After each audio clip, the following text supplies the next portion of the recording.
لبيك لا شريك لك لبيك إن الحمد والنعمة لك والملك لا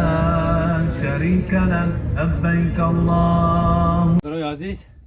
این بود دیوم غور من در طرف می نویسم هرچی را رافو امجای برا اینجا نمیگم اینجا هر خان برا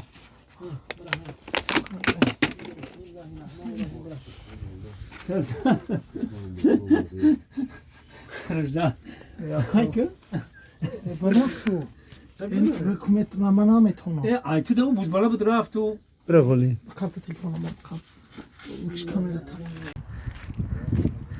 درختش کم درخت نداشته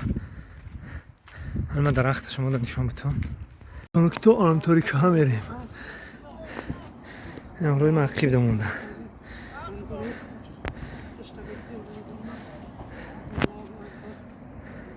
دعا باشن و نیت باشن در حق ما.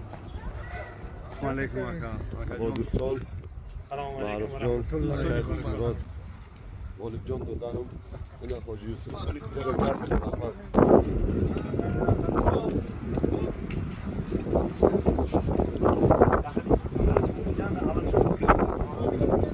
بگو کاکا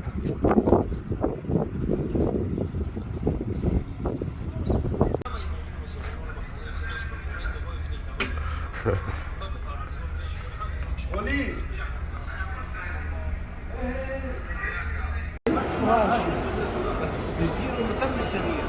ما بيجيله